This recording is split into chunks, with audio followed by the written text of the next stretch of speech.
नमस्कार मित्रांनो, आज आपण चाललेलो आहे भिवघाटला। आज आपली टोळी सोबत नसल्यामुळे आपल्याला ब्रँडचं रिपोर्टिंग घ्यायचं आहे। मग काय आपण चाललो आपल्या चार्जिंगच्या बाईकवरून। काय आपण पोहोचलो रेवणसिद्ध मध्ये। अगोदरच आपल्याला झालेला होता उशीर, त्यामुळे आपण चाललो ऑफिसला। ऑफिसला जात असताना आपल्याला पवन चक्क्या भेटल्या। मग काय आपण येणार म्हणल्यावर त्या घालायला लागल्या वारा आपल्याला।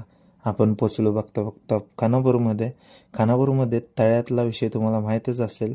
त्या तळ्यात मासे उलटे काय आपण बोललो की मासे उलटे पवले तरी काय बाहेर येऊन आत जात नाहीत। बघता बघता आपण पोहोचलो भिवघाटवरती। भिवघाटवर गेलो आपण ऑफिसला। ऑफिसला गेल्या गेल्या हे दोन वाघ गाठ पडले मला। मग काय वाघांचा चालला होता घोर विषय। तेवढ्यात आला करणनं चालू केले पेमेंट द्यायला।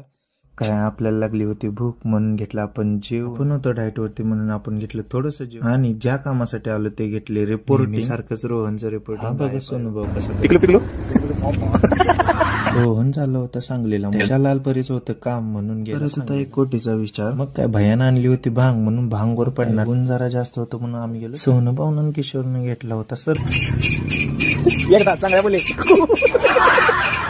आपण होतो डाएट वरती म्हणून घेतला आपण ताक। मग काय वाजले होते 5:30 म्हणल्यानंतर मी चाललो घरी। घरी जाता जाता म्हणलं आपलं सुरक्षा कवच एक पाहिजे आपल्या। आता आपल्या गाडीतलं तर चार्जिंग संपत आलं होतं। मग काय आपण म्हणलं पोचतोय का नाही, पण पोचलो ब्लॉक मध्ये।